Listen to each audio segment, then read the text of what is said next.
I was halfway up the smoke-filled stairwell when the ceiling collapsed. Burning debris rained down, missing me by inches. This wasn't my first rodeo, but damn if it didn't get my heart pounding every time.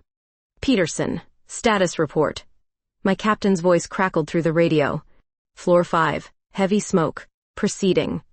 My breath was labored behind the mask as I pushed forward. The apartment building was a death trap.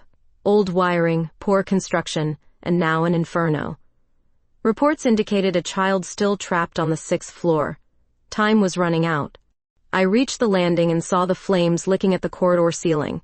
The heat was oppressive, even through my gear. Sweat dripped into my eyes as I moved forward, scanning each apartment number. Help! Please! A small voice penetrated the roar of the fire. I found him huddled in a bathtub, smart kid. Couldn't be more than 7. His eyes were wide with terror.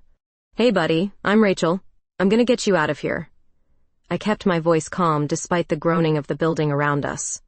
I wrapped him in my turnout coat and lifted him. Close your eyes and keep your face against me. The way back was worse. Flames had consumed most of the hallway, and the stairwell was rapidly becoming impassable. I radioed down, coming in hot, need backup at East Exit. We made it to the ground floor just as another section of ceiling gave way. Outside, I handed the boy to the paramedics, pulled off my helmet, and gulped in the fresh air. The kid was safe. That's what mattered. Back at the firehouse, I was still coming down from the adrenaline high. I'd stripped off my gear and showered, but the smell of smoke never really leaves you. It becomes part of who you are. Nice work today, Peterson. Captain Hall dropped a small envelope on the bench beside me. What's this? Came for you while you were out? No return address? Curious, I tore it open. Inside was a single sheet of paper, the message typed in plain black font. When the leaves begin to fall, tragedy will find you where you least expect it. This is not a threat, but a warning. I read it 3 times, looking for some clue about the sender. Everything okay? Hall asked, noticing my expression. Yeah, just weird fan mail. I stuffed it in my pocket, unsettled but not wanting to make a big deal of it. That night, I couldn't sleep. The letter lay on my nightstand, its cryptic message playing on repeat in my mind. Was it a prank? A threat? After tossing and turning for hours, I gave up and opened my laptop. A psychology lecture at Harrisburg University caught my eye, processing trauma, the mind after crisis. Maybe some academic perspective would help clear my head. I signed up without much thought. 2 days later, I found myself in a lecture hall filled with students and community members. The speaker was droning on about textbook responses to trauma. I fidgeted in my seat, increasingly irritated by his theoretical approach. When he opened the floor for questions, my hand shot up. You've talked about trauma as if it's something to recover from, to get past, I said. But for some of us, it's not about recovery, it's about integration. Some traumas become part of who we are, inform our decisions, make us stronger. The room fell silent. The speaker looked flustered, unprepared for challenge. That's an interesting perspective, but studies show, he began. Studies show what people report, not what they live, interrupted a voice from the back. I think the firefighter has it right. I turned to see a woman standing, brunette hair pulled back, sharp green eyes focused on me. She wore a blazer over a simple blouse, professional but not stuffy. The goal isn't to erase trauma but to transform it, she continued. It becomes part of your story, not your entire identity. It was exactly what I'd been thinking but couldn't articulate. After the lecture ended, I waited by the exit, hoping to thank her for the support. She appeared beside me, hand extended. Caitlin Sanders, Psychology Department. Rachel Peterson, Fire Department. Her handshake was firm, confident. Your question cut right to the heart of what's wrong with traditional trauma theory, she said, smiling. Care to continue this over coffee? I'd love to hear more about your perspective from the front lines. The letter suddenly seemed far away, unimportant. Coffee sounds perfect. Coffee with Caitlin turned into dinner when our conversation showed no signs of slowing down. We'd claimed a corner table at a small Italian restaurant downtown, where the dim lighting and quiet atmosphere made it easy to forget the time. So you're telling me you literally run into burning buildings for a living, and I'm the brave one for facing a lecture hall of hungover undergrads? Caitlin laughed, twirling pasta around her fork. Trust me, fires are predictable compared to the human mind. You're the one mapping the wilderness of trauma and recovery. She took a sip of wine, those green eyes studying me over the rim of her glass. It's fascinating, though. Your perspective comes from experience, not theory. Most of my colleagues have never faced real danger. And most of mine think therapy is for wimps, I admitted. Old school firefighter mentality. Yet here you are, attending psychology lectures on your day off. She raised an eyebrow. There's more to Rachel Peterson than meets the eye. Something about her directness was refreshing. No games, just genuine curiosity. I found myself sharing stories I rarely told anyone. About the rescues that went well, the ones that haunted me, even a bit about the strange letter. Anonymous warnings? That's concerning, she said, leaning forward. Have you reported it? I shrugged. And say what? Someone thinks autumn will bring me bad luck? They'd laugh me out of the station. The waiter appeared with dessert we'd decided to split. Tiramisu with 2 forks. Our fingers brushed as we both reached for the plate, and I felt an unexpected spark that had nothing to do with our conversation. What made you become a firefighter? Caitlin asked, smoothly changing the subject as if sensing my discomfort about the letter. My grandfather. He was one of the first people to respond to the 3 Mile Island incident. Not a firefighter officially, but he helped evacuate people. I paused, remembering his stories. He taught me that running toward danger when others run away is the highest calling. What about you? Why psychology? I wanted to understand people, myself included. Her voice softened. Life doesn't come with instructions. I figured studying the mind was the next best thing. As she spoke about her research on resilience in crisis survivors, I realized we'd been talking for nearly 4 hours. The restaurant was emptying around us. I should get going, I said reluctantly. Early shift tomorrow. Outside, the October air was crisp with the promise of a cold night. Caitlin pulled her jacket tighter around herself. I parked over on 2nd Street, she said. Me too. I'll walk you. Street lamps cast long shadows as we strolled side by side, our conversation now punctuated by comfortable silences. When we reached her car, a sleek blue Volvo, she turned to face me. This was unexpected, she said. When I spoke up in that lecture hall, I never imagined where it would lead. Life's best moments usually come unscripted. The words left my mouth before I could think better of them.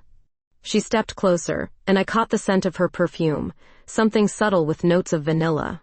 My heart quickened as she reached up, hesitated for just a moment, then gently brushed a strand of hair from my face. I'd like to see you again, Rachel. In answer, I leaned forward and kissed her. It was brief but unmistakable in its intent, my hand finding the curve of her waist.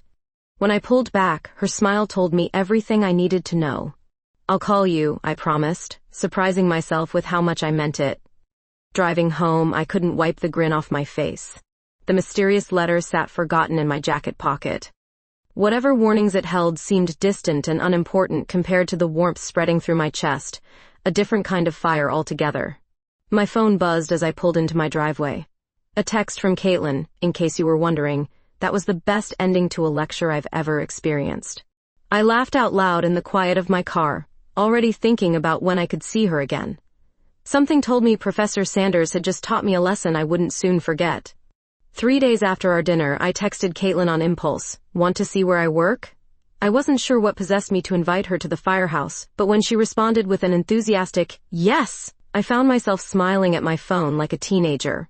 When she arrived that afternoon, I was suddenly conscious of the station's worn furniture and the lingering smell of smoke that never quite goes away. But Caitlin didn't seem to notice as I led her through the bays where our engines gleamed under fluorescent lights. This is Engine 12, I said, patting the massive red truck. My second home. She's beautiful, Caitlin said, running her hand along the polished side. All this equipment must weigh a ton. About 25 tons, actually. I helped her climb up to peek inside the cab. Want to try on a helmet? She laughed as I placed my spare helmet on her head. It was too big and slipped forward, nearly covering her eyes. Something about seeing her there, surrounded by my world, stirred something protective in me. How do I look? She asked, striking a heroic pose. Like you need about 50 pounds of muscle to complete the outfit. I snapped a quick photo with my phone, but I have to admit, there's something about a woman in uniform. We wandered through the station, greeting the few crew members on duty. If they were curious about my guest, they didn't show it beyond friendly nods. In the kitchen, over mugs of terrible station coffee, Caitlin grew quiet. She traced the rim of her mug with her finger, seeming lost in thought. "You okay?" I asked. She glanced up. "Being here brings back memories. I don't usually tell people this, but when I was in college, there was a fire in my dorm." Her voice grew softer. "Middle of the night. I woke up to alarms and smoke pouring under my door." I set down my mug. "Caitlin." I made it out, obviously. But 3 students didn't. Her eyes met mine. The firefighters who responded that night. They got me and 20 others out safely. One of them carried my roommate down 4 flights when she was overcome by smoke. Understanding dawned. "That's why you were interested in my perspective on trauma." She nodded. "That night changed everything for me. I switched majors to psychology the next semester. Started focusing on crisis response and resilience." Her smile was sad but genuine. "So being here, seeing all this, it's like coming full circle." Without thinking, I reached across the table and took her hand. "Thank you for telling me." The moment was interrupted by the station phone. Martinez, our lieutenant, answered it and then called over to me. "Peterson, front desk, someone left something for you." At the reception area, I found another envelope, identical to the first. No postmark, no return address, just my name typed on the front. "Who dropped this off?" I asked the desk officer. He shrugged. "Found it when I came back from break." With Caitlin looking over my shoulder, I tore it open. Inside was another typed message. "The first flame always seems harmless. Watch for smoke signals where you least expect them. Time is running short." "Rachel, this is getting weird," Caitlin said, her professional demeanor returning. 2 anonymous warnings? That's a pattern. I folded the paper, suddenly uneasy. Maybe someone's idea of a prank. Or maybe someone's trying to warn you about something real. Her eyes were concerned. "Have you made any enemies recently? Arson cases gone wrong? Disgruntled victims?" The absurdity of it made me laugh despite my unease. I rescue people, not terrorize them. Back in my truck after the tour ended, I finally admitted what had been bothering me. These letters, they remind me of an arson case from a few years back. The perpetrator left warning notes before each fire. Caitlin buckled her seatbelt. "That person was caught, right?" "Yeah. He's serving 20 years. I stared at the crumpled note in my hand. "But the style is similar. You should tell someone, Rachel." "I will. Just let me think it through first." I started the engine, eager to change the subject. Enough about creepy notes. "How about dinner at my place this weekend? I make a mean lasagna." As we pulled away from the station, I caught Caitlin watching me with a mixture of concern and something deeper. Something that made my chest tighten in a way that had nothing to do with anonymous threats. "Deal," she said finally. But this conversation isn't over. I knew she was right. Whatever these warnings meant, they weren't going away. But for now, with Caitlin beside me and plans for the weekend ahead, I allowed myself to focus on the good that had unexpectedly entered my life, rather than the mysterious threat lurking at its edges. "Look at this." Caitlin spread newspaper clippings across my kitchen table. 5 years ago, 3 major fires in Harrisburg within 7 weeks, all preceded by anonymous notes. Instead of cooking dinner as planned, we'd fallen deep into amateur detective work. Rain lashed against the windows as October's first real storm rolled through. The weather matched my mood. "But Dennis Malone was convicted for those," I said, studying a mugshot of a gaunt man with hollow eyes. "He confessed." "Did he?" Caitlin highlighted a paragraph in the court transcript. "He admitted to the fires but never mentioned writing letters." What if he had an accomplice? I rubbed my temples. Why target me now? What's the connection? We dug deeper, comparing my letters to the case files Caitlin had accessed through her university credentials. The similarities were disturbing. Same paper stock, similar phrasing, warnings tied to seasonal changes. "It says here Malone worked construction at sites that later burned." Caitlin leaned closer, her shoulder touching mine. "Any construction sites on your recent call list?" The realization hit like a punch. The Carson Street apartment complex, major fire last month. I pulled 2 workers out of the basement level. Caitlin's eyes widened. "Who were they?" I grabbed my phone, scrolling through station reports until I found the names. Nothing jumped out, nothing connected to Malone. Hours passed. The storm intensified, rain becoming a torrential downpour. We were so engrossed that when lightning struck nearby, Caitlin startled, knocking over her wine glass.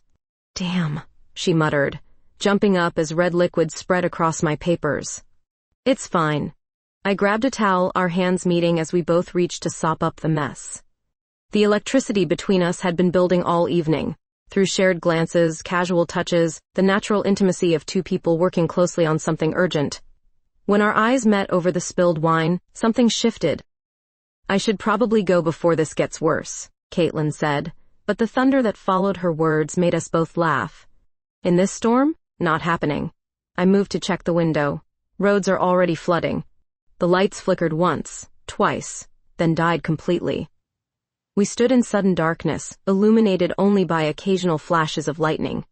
Perfect timing, Caitlin sighed. I found candles and matches, the irony not lost on me, a firefighter deliberately lighting flames in her home. The soft glow transformed my living room into something intimate, almost dreamlike. Looks like you're stuck with me tonight, I said, settling beside her on the couch. There are worse fates. Her voice was soft, eyes reflecting candlelight. The urgency of the investigation dissolved into something else entirely. Outside the storm raged, but inside a different kind of electricity filled the air. I haven't been able to stop thinking about that kiss, Caitlin admitted. Words suddenly felt inadequate. I leaned forward, brushing my lips against hers, tentative at first, then with growing confidence as she responded. Her hands found my waist, pulling me closer. The anonymity of darkness emboldened us both. Whispered confessions and gentle explorations led us from couch to bedroom, the storm providing soundtrack to our discovery of each other. Time seemed suspended as we moved together in the flickering light. The outside world with its threats and dangers faded away, replaced by the immediate reality of skin against skin, whispered encouragements, and shared breath.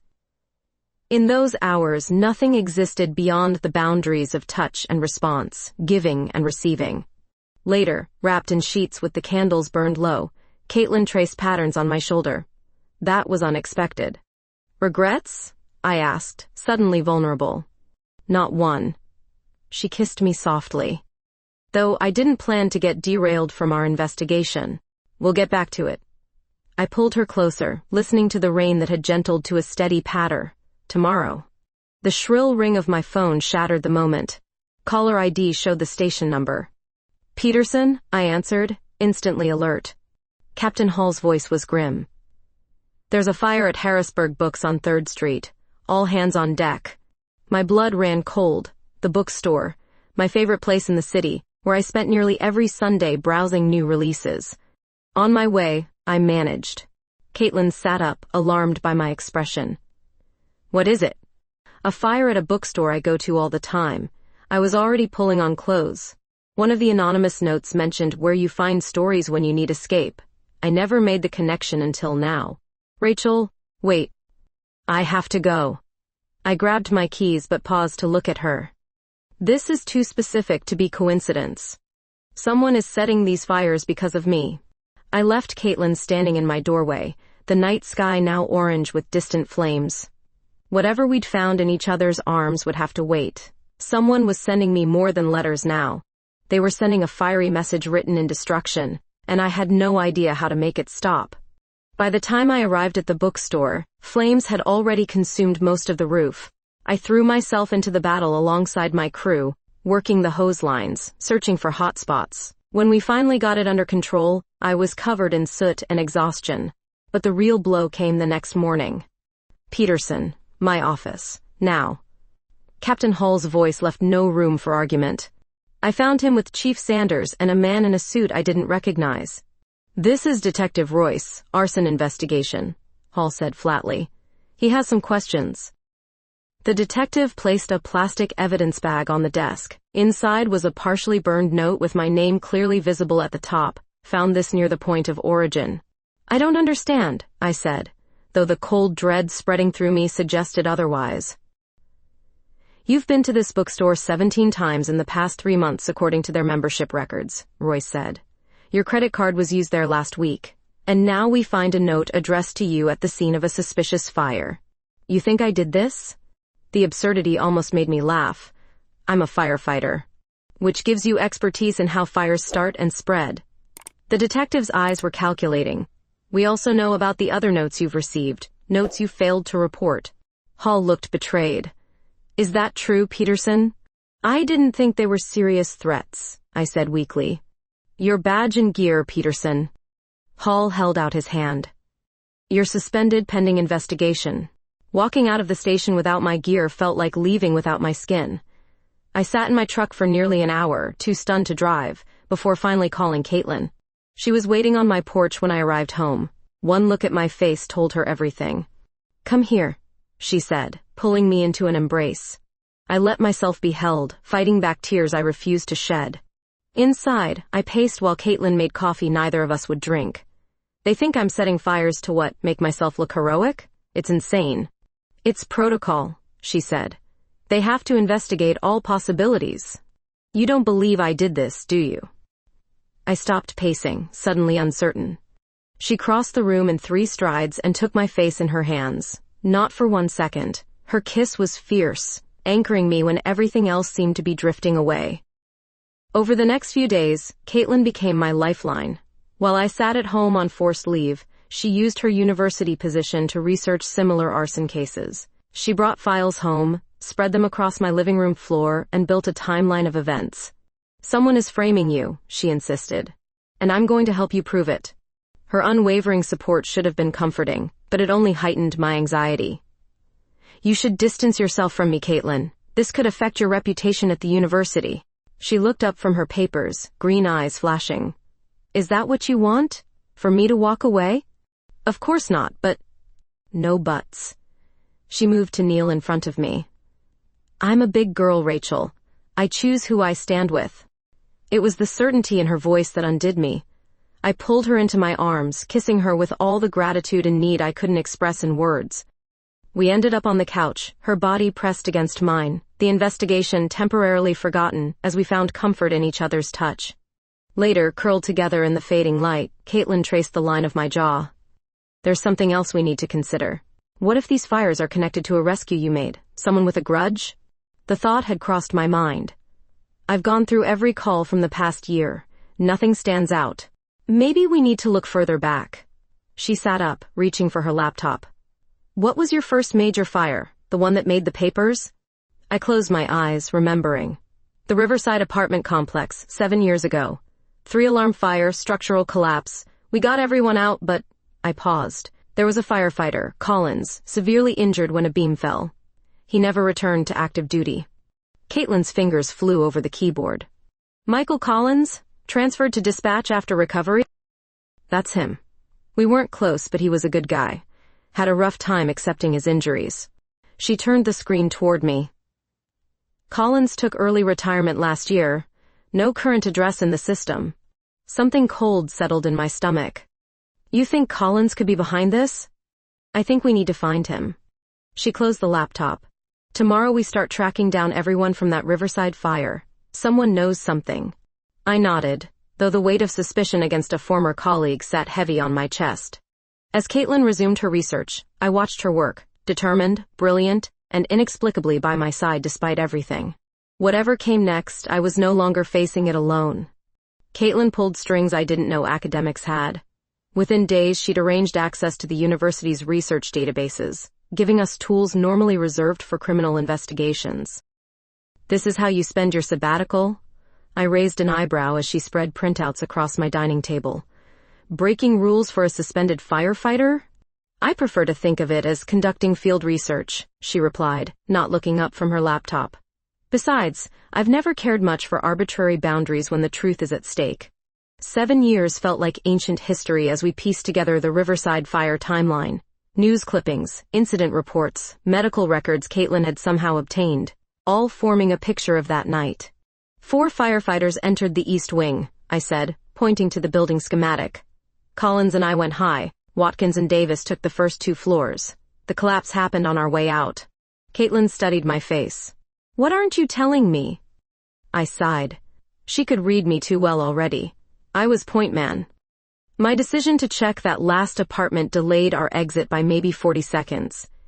If we'd left immediately, Collins wouldn't have been injured, she finished softly.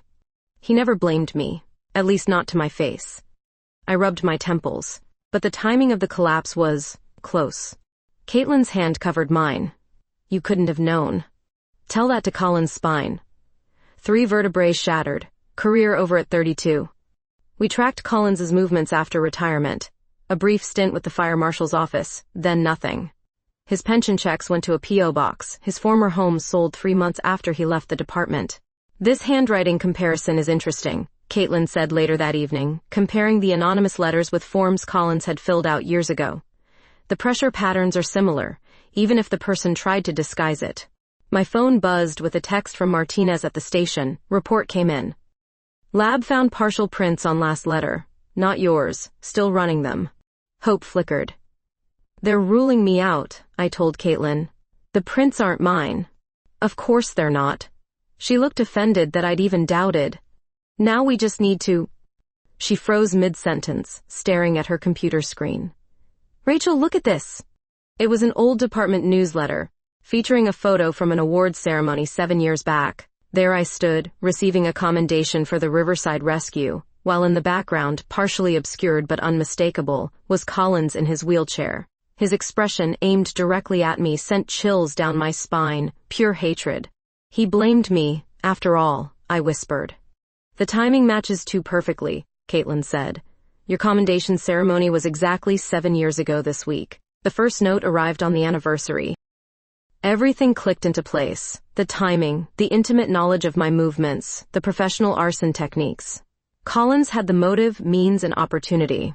We were so engrossed in our discovery that we almost missed the sound, a faint scratching at my front door. Caitlin froze, eyes widening. I motioned for her to stay put and approached the door cautiously, peering through the peephole. Nothing. When I opened the door, a small package sat on the welcome mat. No postage, no delivery person in sight. Don't touch it, Caitlin warned. I used a pen to drag it inside and carefully unwrapped it, revealing a firefighter's challenge coin, a special token given for exceptional service, with my name engraved on one side. The other side had been defaced, melted partially by intense heat. Attached was a note, heroes fall, frauds burn.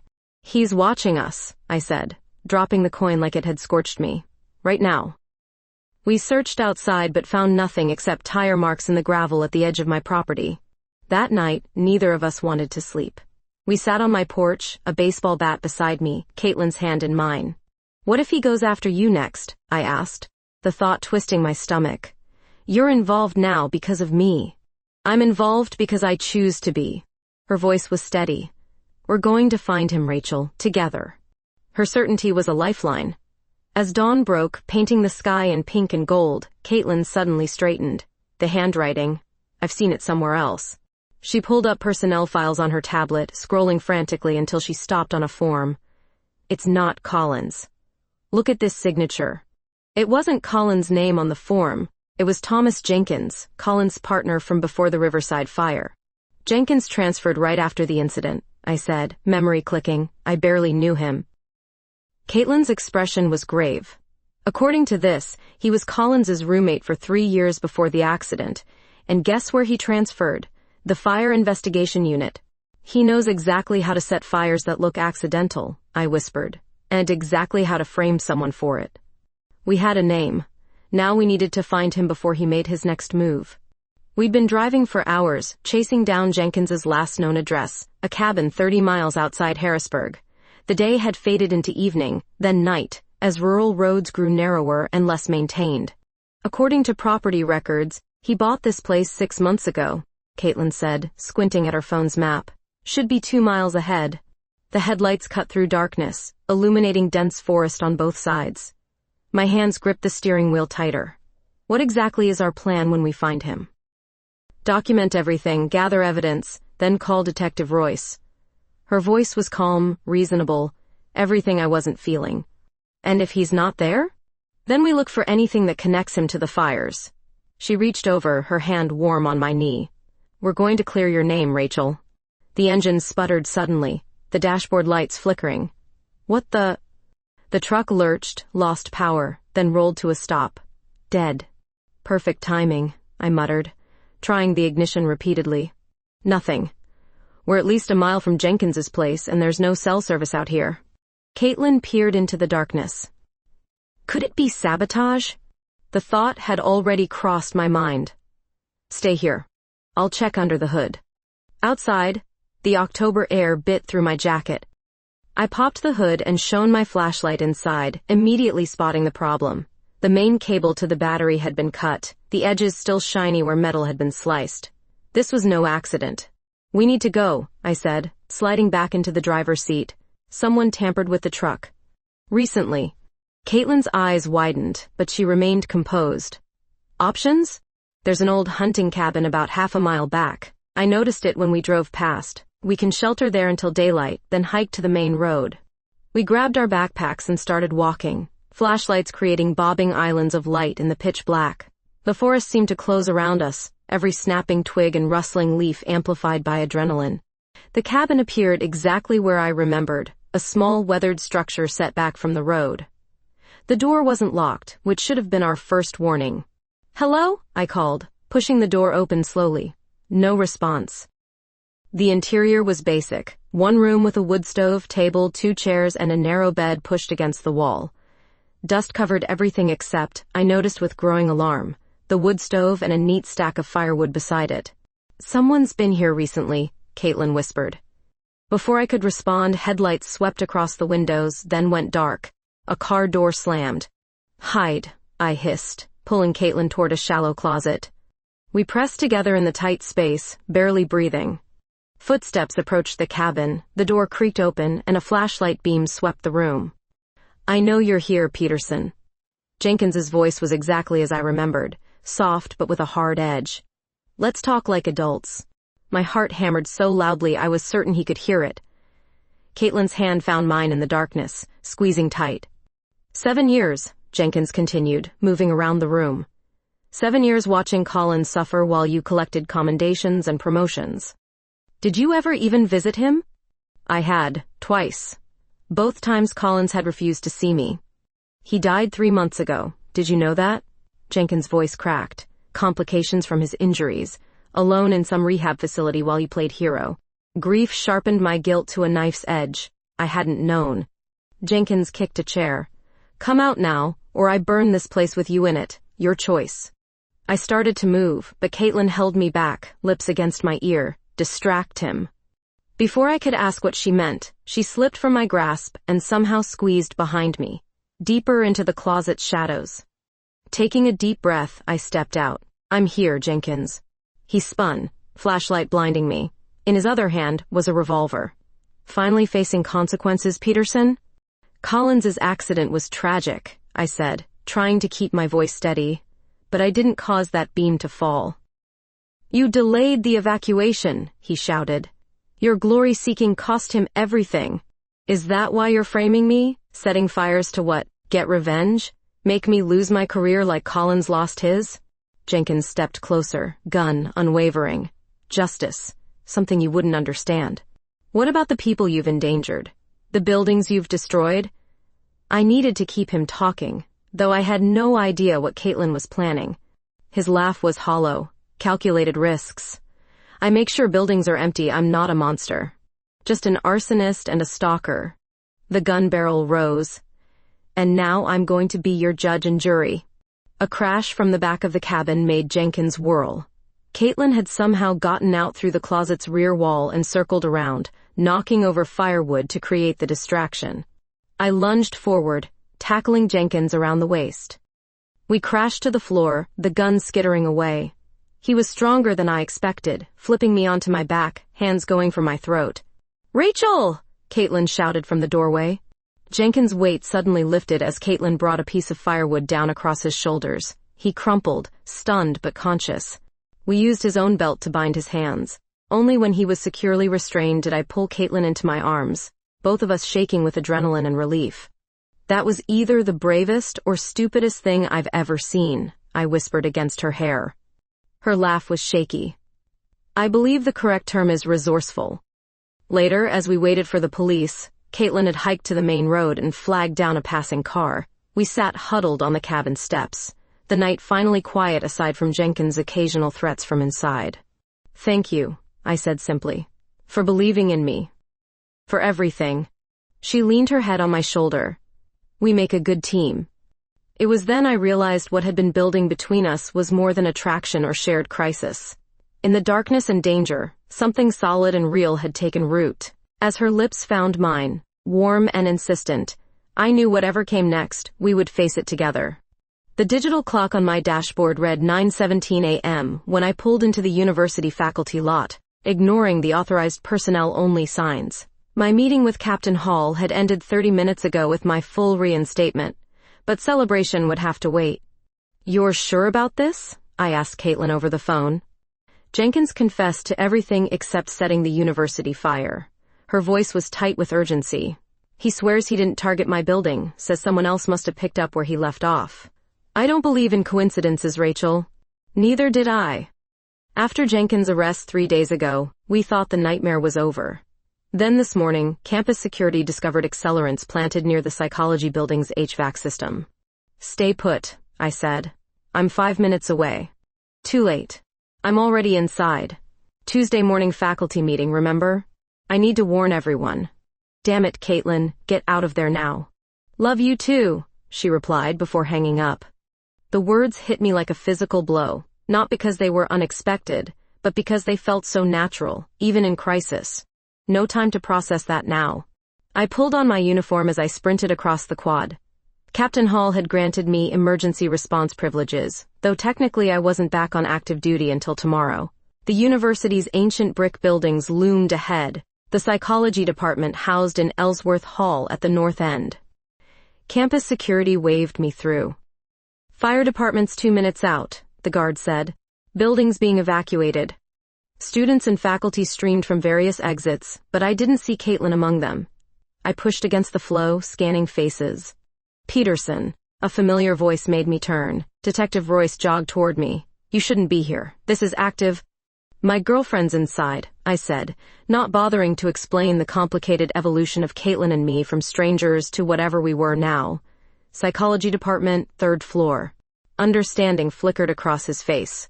Jenkins had an accomplice. Another former firefighter named Wilkes. He worked with Collins too. My blood ran cold. Another vengeance seeker, one we hadn't accounted for. The fire alarm suddenly blared to life, its shrill warning sending the remaining students into a panicked rush. Smoke began seeping from upper floor windows. I didn't wait for Royce's permission, just pushed past him toward the nearest entrance. Inside, the smoke was thicker than I expected, already filling the stairwell. I pulled a bandana from my pocket and covered my mouth, grateful for the protective gear I'd thrown on. "Caitlin," I shouted, taking the stairs 2 at a time. "Professor Sanders." The 3rd floor corridor was hazy with smoke that seemed to be pouring from the ventilation system. Classroom doors stood open, most rooms empty. At the far end, voices echoed from a conference room. I found Caitlin helping an elderly professor toward the emergency exit. "Rachel," relief washed over her face. "We got everyone out except—" A crash from a nearby office interrupted her. Through the doorway, I glimpsed a man in maintenance coveralls smashing a desk chair against a window. "That's him," Caitlin whispered. "Wilkes." "Get these people downstairs," I said, pressing the department keys into her hand. "I'll handle him." Her fingers gripped my arm. "Don't play hero." "Never." I kissed her quickly. "Just doing my job." Something passed between us in that moment. Trust, fear, determination, and that other thing neither of us had fully named yet. I approached the office cautiously. "Fire department. Sir, we need to evacuate now." Wilkes spun around, wild-eyed. He was older than I expected, maybe late 50s, with the weathered look of someone who'd spent years fighting fires. "You don't get to save anyone today, Peterson." "Collins wouldn't want this," I said, inching closer. Smoke was thickening around us, the sprinkler system mysteriously inactive. "He was a firefighter. He saved lives." "Until you took that from him," Wilkes snarled. "I watched him deteriorate for 7 years while you thrived. His pain, your gain." "I respected Collins," I said truthfully. "If I could change what happened—" Too late. He pulled something from his pocket, a lighter, flicking it open. "Now you lose someone too." With horror, I realized his plan. Trap Caitlin in the building, make me watch her die. The parallel was twisted but clear. "They're all out, Wilkes. It's just you and me now." Doubt flickered across his face, then resolve. He tossed the lighter toward a pile of papers soaked in what smelled like gasoline. Flames erupted instantly. I lunged for him as the fire spread with unnatural speed. We grappled briefly before the smoke overwhelmed him, his years of cigarettes having taken their toll on his lungs. He collapsed, coughing violently. I dragged him toward the door as the room became an inferno behind us.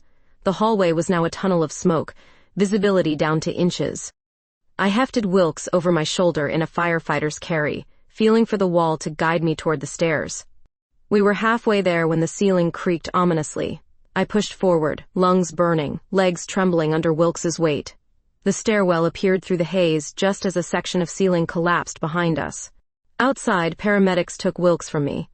I gulped fresh air, eyes stinging, searching desperately for Caitlin. "Rachel!" She broke through the crowd, throwing herself into my arms. When that ceiling came down, I silenced her fear with a kiss, public and unhesitating. When we pulled apart, her eyes were bright with unshed tears. "I love you too," I said, completing our interrupted conversation from earlier. Her smile was like sunshine breaking through storm clouds. "Took you long enough to say it. 6 months can change everything." The hospital released me the day after the university fire with minor smoke inhalation. Wilkes wasn't so lucky, 3rd-degree burns and facing multiple arson and attempted murder charges. Jenkins had already accepted a plea deal, turning evidence against his accomplice for a reduced sentence. When the truth came out about Collins, how he'd rejected my attempts to visit, how he'd harbored resentment that eventually poisoned Jenkins and Wilkes, the department cleared my name completely. Captain Hall even offered me a promotion. Head of training, I told Caitlin over breakfast in her apartment. More administrative than I'm used to, but better hours. She looked up from her laptop, glasses perched on her nose, making her look adorably professorial. "Does this mean no more middle-of-the-night emergency calls?" "Significantly fewer," I promised. "Though I'll still be on call for major incidents." Her smile was worth everything we'd been through. "I can live with that." The past months had been a whirlwind of depositions, interviews, and rebuilding our lives. Caitlin's paper on trauma responses in crisis personnel had been accepted by a major journal, partly inspired by our experiences. My name appeared in the acknowledgments to RP, who runs toward danger and taught me the true meaning of resilience. "I have news too," she said, closing her laptop. "The university approved my research grant. Full funding for the next 3 years."